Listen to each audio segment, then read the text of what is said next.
Bonjour à tous, dans cette vidéo je voudrais vous parler de cette information du site Aube Digital qui nous dit que l'Union Européenne vient de donner son aval à la consommation de verre. L'Union Européenne a officiellement approuvé la vente de verre comme aliment destiné à la consommation humaine. L'annonce faite mercredi par l'Agence européenne pour la sécurité alimentaire indique spécifiquement que les vers de farine séchée, les larves de coléoptères, peuvent être consommés sans danger par les humains, bien que le rapport note également que des réactions allergiques sont susceptibles de se produire. Hermolaos Ververis, il porte bien son nom, responsable scientifique de l'unité nutritionnelle de l'EFSA, a déclaré, je cite, « Cette première évaluation des risques par l'EFSA d'un insecte en tant que nouvel aliment peut ouvrir la voie à la première autorisation à l'échelle européenne. Dans les mois à venir, l'agence espère approuver toutes sortes d'autres insectes destinés à être vendus sous forme de repas, notamment le petit ténébrion, le grillon domestique, le grillon rayé, la mouche noire, le faux bourdon et une sorte de sauterelle. Bon appétit. La propagande politico-médiatique veut nous faire croire que le fait de moins consommer de viande, voire même plus du tout, pour se tourner vers d'autres aliments comme les vers, permettra de sauver la planète. Car la production de viande est soi-disant polluante avec le rejet de CO2 des animaux, la pollution des sols et le transport des marchandises. Autrement dit, c'est toujours de la faute du bas peuple qui consomme cette viande en grande quantité et qui met la planète en danger. Sauf que ce bas peuple, qui est tant méprisé par les pseudo-élites mondialistes, n'a jamais demandé à manger des bœufs génétiquement modifiés élevés dans des fermes-usines à l'autre bout du monde. Les oligarques mondialistes, avec leur capitalisme avide de richesse, ont sciemment détruit la paysannerie traditionnelle des peuples et ont rendu les nations comme la France, qui était autrefois autosuffisante, dépendantes des multinationales qui ont remplacé les fermes artisanales, qui, soit dit en passant, produisaient de la nourriture de bien meilleure qualité que la merde industrielle qui rend les gens faibles et malades. Mais n'est-ce pas justement le but de l'oligarchie mondialiste de contrôler les peuples, en les affaiblissant, tout en les rendant esclaves de la consommation?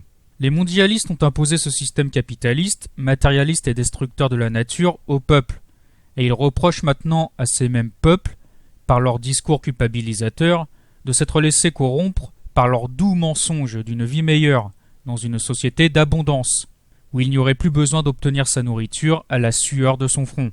Fini les durs labeurs dans les champs, le travail ancestral pour produire les denrées de qualité, fini les réserves de nourriture en prévision des mauvais jours, puisque tout est disponible en quantité infinie et à moindre prix dans les rayons des supermarchés. Les peuples se sont laissés corrompre par le piège du consumérisme qui s'est refermé sur eux. Les produits au fil des années sont devenus de piètre qualité, tandis que les prix, eux, n'ont jamais cessé d'augmenter. Les producteurs eux-mêmes, fermiers et agriculteurs, sont tombés dans le piège de produire toujours plus pour gagner toujours plus d'argent, au point de négliger le savoir des anciens qui nous dit qu'il faut respecter la nature car elle est notre mère nourricière, pas seulement d'un point de vue corporel mais aussi spirituel. Vouloir en faire son esclave jusqu'à l'épuiser complètement pour des raisons matérielles est clairement quelque chose de maléfique. L'esprit du Créateur habitant toute chose, il est bien plus facile de le trouver dans un arbre que dans une tour de métal. Le contact avec la nature est bénéfique aussi bien pour le corps que pour l'âme, et elle donne sans compter tous ses bienfaits, quand on sait lui demander avec respect. Les producteurs aveuglés par leur désir de richesse se sont au contraire appauvris par toutes les taxes, de plus en plus nombreuses, imposées par des organisations mondialistes, comme l'Union Européenne. Certains tentent de faire machine arrière, mais il est maintenant trop tard. La pieuvre mondialiste s'est emparée de sa proie, et elle n'est pas prête de la lâcher. Selon les discours écologiques, les peuples sont donc coupables d'une pollution planétaire dont ils ne sont pourtant pas les premiers responsables. Ceux qui ont sciemment inventé cette mondialisation, qui ont épuisé la nature jusqu'à la mort pour s'accaparer toutes ces richesses, demandent aujourd'hui aux peuples qu'ils ont manipulés de payer les dégâts à leur place. Ces gens de l'oligarchie mondialiste ne se rendront jamais coupables de rien. D'ailleurs, tout cela fait partie de leur plan. Ils utilisent le problème écologique qu'ils ont eux-mêmes créé pour réduire les peuples en esclavage, en leur imposant toujours plus d'impôts et de lois liberticides, pour soi-disant sauver la planète. Les rares coins naturels encore préservés et les champs encore fertiles, les maîtres du monde se les réserveront pour eux. On a d'ailleurs une information qui va dans ce sens, puisque selon Hope Digital, le plus grand producteur de terres agricoles d'Amérique est maintenant Bill Gates. Bill Gates, la quatrième personne la plus riche du monde, qui se décrit lui-même comme un intello connu pour ses premières compétences en programmation plutôt que pour son amour du plein air, a tranquillement récupéré 242 000 acres de terres agricoles à travers les États-Unis, assez pour en faire le premier propriétaire privé de terres agricoles en Amérique. Après des années de rapports selon lesquels il achetait des terres agricoles dans des endroits comme la Floride et Washington, The Land Report a révélé que Bill Gates, qui a une valeur nette de près de 121 milliards de dollars selon Forbes, s'est constitué un énorme portefeuille de terres agricoles dans 18 États. Ses plus grandes exploitations se trouvent en Louisiane, 69 071 acres, en Arkansas, 47 927 acres, et au Nebraska, 20 588 acres. En outre, il détient une participation de 25 750 acres de terres de transition situées à l'ouest de Phoenix, en Arizona, qui sont en train d'être aménagées en nouvelle banlieue. Bill Gates qui a également largement financé le fameux grenier de l'Arctique, ou plus précisément l'Arche de Noé végétale, qui est une réserve mondiale de semences souterraines située en Norvège. Si Bill Gates, nous dit Hope Digital, est peut-être le plus grand propriétaire de terres agricoles du pays, il n'est en aucun cas le plus grand propriétaire individuel de terres. Dans la liste des 100 plus grands propriétaires fonciers américains, The Land Report donne la première place au président de Liberty Media, John Malone, qui possède 2,2 millions d'acres de ranchs et de forêts. Le fondateur de CNN, Ted Turner, occupe la troisième place avec 2 millions d'acres de ranchs dans 8 États. Même le PDG d'Amazon, Jeff Bezos, investit dans la propriété foncière à grande échelle, décrochant la 25e place avec 420 000 acres de terre, principalement dans l'ouest du Texas. Vous avez également, et ça j'en ai déjà parlé dans de précédentes vidéos, des milliardaires qui construisent leur propre ville sur le modèle de Neom. Des villes luxueuses et futuristes pour les futures élites du nouvel ordre mondial. Les peuples esclaves, quant à eux, seront prisonniers des villes futuristes hyper connectées appelées Smart Cities. Ils seront surveillés en permanence par une IA qui leur dira à tout moment comment ils doivent penser, manger, s'habiller, etc. Au nom de la sécurité, de la paix et de la préservation de la planète, les peuples devront perdre toute leur liberté et accepter de rester parqués dans des prisons technologiques. Et d'ailleurs, Big Brother, grâce à la propagande sur le Covid, est en train de voir le jour dans nos sociétés.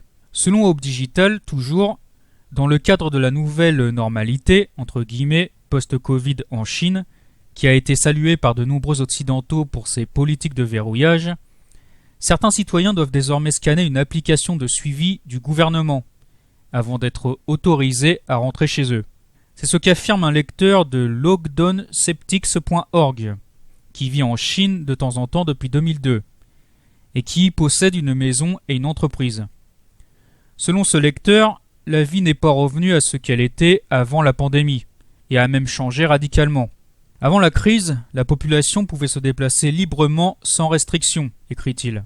Maintenant, vous ne pouvez pas entrer dans la plupart des grands lieux publics, comme une gare, un aéroport, un centre commercial ou tout autre bâtiment gouvernemental, sans scanner une application de suivi sur votre téléphone, qui vous autorise à entrer avec un visage souriant vert. La plupart des complexes résidentiels nécessitent également un balayage pour entrer. Ainsi, après avoir quitté votre domicile, vous devez passer par un scanner pour y accéder à nouveau.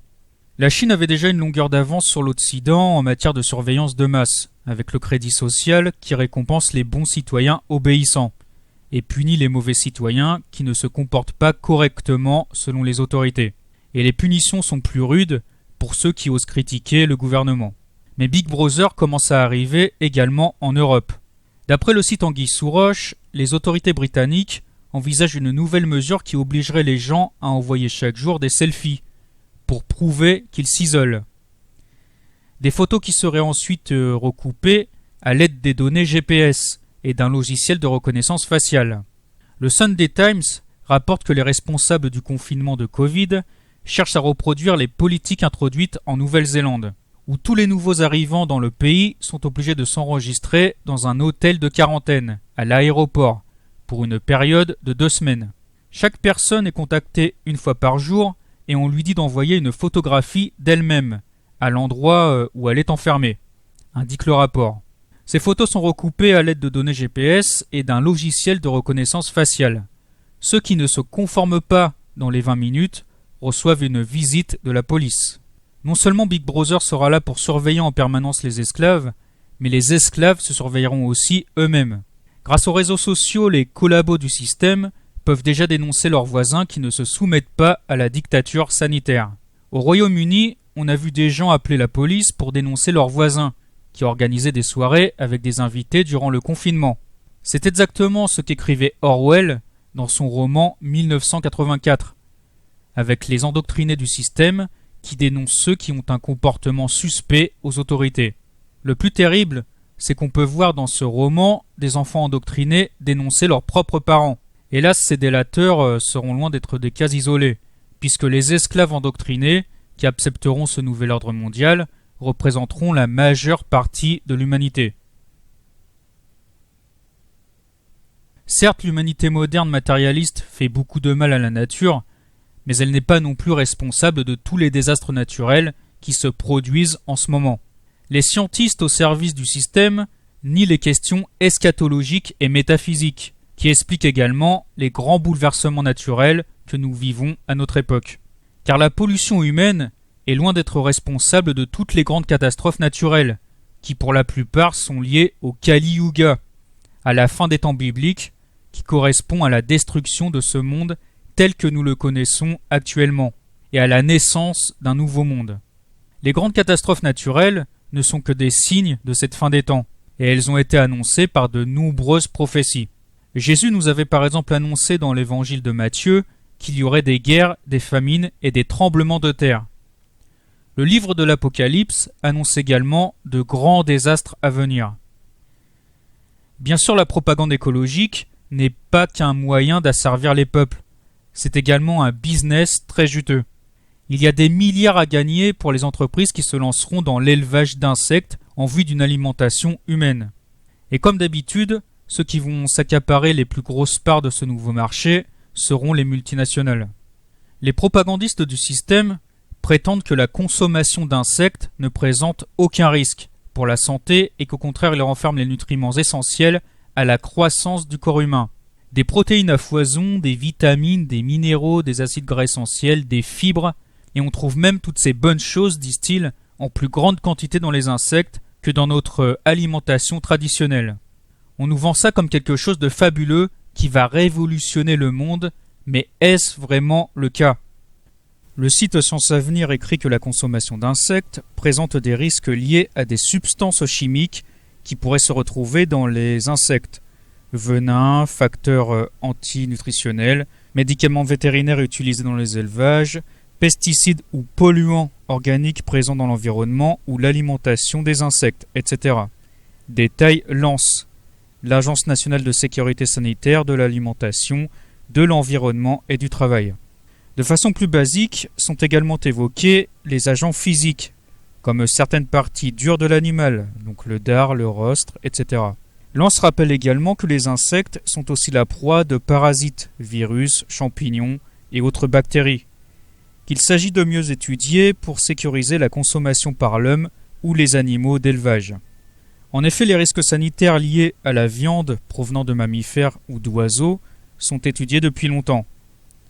Mais en ce qui concerne les insectes, dont la constitution est bien plus éloignée de la nôtre, qui est celle de mammifères, un vaste champ d'investigation reste encore relativement peu exploré. De la même façon, l'éventuelle généralisation des insectes dans nos assiettes pourrait bien faire apparaître de nouvelles allergies alimentaires. Et ce même si de nombreux allergènes sont communs à l'ensemble des anthropodes, acariens, crustacés, mollusques, etc. Des allergies croisées fortement suspectées. Enfin, une réflexion d'ampleur devrait être menée sur les conditions d'élevage et de production pour lesquelles il conviendrait de définir un encadrement spécifique permettant de garantir la maîtrise des risques sanitaires. Dans ce contexte d'incertitude et de manque de données, l'ANS recommande ainsi d'accentuer l'effort de recherche sur ces sources de danger potentiels, et signe qu'en matière d'entomophagie, la France et l'Europe partent de loin. L'agence prend également soin de préciser qu'il faudrait maintenant établir des listes des différentes espèces et stades de développement d'insectes pouvant ou non être consommés. Une mission d'envergure alors qu'on estime à quelques 30 millions le nombre d'espèces d'insectes, et que seuls 1900 sont jugés comestibles, selon les données basées sur leur consommation traditionnelle. On comprend par là que la consommation d'insectes n'est pas quelque chose de naturel en Europe, et qu'on ne connaît pas les effets que cela peut avoir sur notre organisme, surtout que les insectes produits de façon industrielle auront forcément des différences avec ceux que l'on trouve dans la nature. Ils seront de moins bonne qualité et les effets néfastes, s'il y en a, seront d'autant plus dangereux pour la santé. Il se pose également la question de comment ils seront nourris, quelles sortes de produits les multinationales mettront dans leur alimentation, etc. Dans tous les cas, cette façon de se nourrir est anti-traditionnelle pour les peuples occidentaux. Et c'est un moyen, une fois de plus, de nous couper de nos racines et d'éradiquer toute la richesse de notre patrimoine. Les mondialistes lucifériens n'ont eu de cesse de nous priver de la grande qualité de nos produits artisanaux, pour nous empoisonner de plus en plus avec leurs aliments industriels, bourrés de produits chimiques. On nous donne de la nourriture de plus en plus bas de gamme, médiocre, mauvaise pour la santé, et empoisonnée pour nous empêcher d'être en pleine possession de nos moyens, qu'ils soient physiques, intellectuels, mais aussi et surtout spirituels. Car une nourriture bas de gamme, empoisonnée, rend notre corps malade. Un corps défectueux empêche notre mental de fonctionner correctement, ce qui supprime toute possibilité d'élévation spirituelle, car le mental, lorsqu'il est malade, ne peut pas se connecter au monde spirituel par la prière et la méditation, ou du moins très difficilement. Si tu remplis ton cerveau de graisse de mauvaise qualité, ou de toute autre chose qui va obstruer tes pensées, tu auras beaucoup plus de mal à connaître ton véritable soi, l'esprit. On va prendre l'image d'un temple ou d'une église. Avant de construire le dôme sacré, il faut d'abord des bases saines et des murs solides. Sinon, on est dans l'impossibilité de construire ce dôme. C'est la même chose pour notre corps, qui est un temple pour l'esprit. Il faut en prendre soin à tous les niveaux pour se réaliser spirituellement. Or, ça devient de plus en plus difficile dans ce monde moderne, à cause de cette vie absurde que nous avons choisie, où l'on passe la majorité de notre temps dans un travail abrutissant qui consomme tout notre temps et notre énergie, dans un stress parfois intense. Pour nous donner en échange de l'argent, servant à acheter des choses qui la plupart du temps sont hors de prix et inutiles. Au final, nous sommes devenus esclaves et dépendants d'une société de consommation qui n'a qu'un seul but, détruire nos corps et nos âmes. Les vers sont liés à la mort car la plupart du temps, ils se nourrissent de cadavres en décomposition. Et c'est précisément ce qu'on donne à manger à notre âme dans cette société moderne, le pourrissement de la mort. Car une âme qui ne s'intéresse qu'aux choses matérielles de ce monde, les choses qui finiront par mourir et se désagréger, devient de fait une âme remplie de mort qui finit par pourrir elle-même, car seule la spiritualité donne la vie. C'est le fameux arbre de mort de la connaissance luciférienne qui s'oppose à l'arbre de vie de la connaissance divine. Il est donc logique que même physiquement, nous en venions à manger directement ce pourrissement morbide par la consommation de vers et d'insectes. Dans la fiction dystopique Le Soleil Vert, les autorités donnent même de la viande humaine sous forme de biscuits verts à manger à leurs esclaves sans qu'ils le sachent. Cette viande humaine étant fabriquée à partir des cadavres des personnes âgées euthanasiées. Nous n'en sommes pas encore là, mais bon, vu que cette humanité moderne n'a plus aucune limite morale et spirituelle, on peut se demander si ça ne va pas arriver un jour. Après tout, puisque nous ne sommes que des morceaux de viande, dénués d'esprit, pourquoi ne pas s'entre-dévorer ? Comme dans la fiction Le Soleil Vert, pendant que nous, les gueux, nous mangerons notre nourriture à base de vers ou de cadavres, les maîtres du monde, eux, continueront de se gaver de mets les plus raffinés les uns que les autres, grâce aux terres qu'ils auront gardées rien que pour eux. Quand on étudie l'étymologie du mot ver, on s'aperçoit qu'il est lié au mot ramper. Le ver se trouve donc parmi les plus bas niveaux du règne animal. Rien ne s'élève en lui, puisque tout son corps repose sur la terre. Il se vautre en permanence dans la matière la plus vile, et puisque ses facultés sont très limitées, il est obligé de se nourrir de ce que la grande majorité des êtres vivants rejettent, le cadavre. Il n'y a en apparence rien de noble en cette créature, qui même si elle est indispensable au bon fonctionnement de la nature, ne peut qu'inspirer le dégoût. Elle appartient à l'un des plans les plus bas de l'existence, très loin de la subtilité des mondes spirituels. Le ver rampe sur la terre, tout comme le serpent, et dans la Bible, le serpent qui rampe, c'est Satan, qui se sert de la matière pour nous séduire. Satan, le mal, rampe sur terre, car il n'est plus capable de s'élever spirituellement. Il incarne ce qu'il y a de plus bas dans l'existence, et lorsque nous le suivons, nous rampons dans la matière, nous nous salissons et nous mangeons la poussière tout comme lui. Le ver dans la tradition est bel et bien un symbole de la pourriture et de la mort, mais il est également un symbole de la vie renaissante, puisque le ver est la proie d'autres créatures qui s'en nourrissent.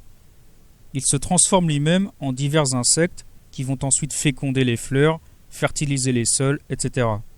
Donc vu sous cet angle, le ver peut aussi être quelque chose de très positif. Au niveau spirituel, nous transformons ce qui est mort en nous en quelque chose de vivant, et au niveau métaphysique, tout n'est que mort et renaissance. Notre monde n'échappe pas à la règle, puisque sa fin marquera le début d'un nouveau monde rempli de vie. Le pourrissement de ce monde n'est donc pas à craindre ni à combattre, car création et destruction font partie d'un processus cyclique, éternel et divin. La roue de l'existence passe infiniment de la vie à la mort, et l'âme n'aspire qu'à rejoindre le centre de la roue, là où se trouve l'esprit immuable, qui fait tourner cette roue à l'infini. Que Dieu vous bénisse.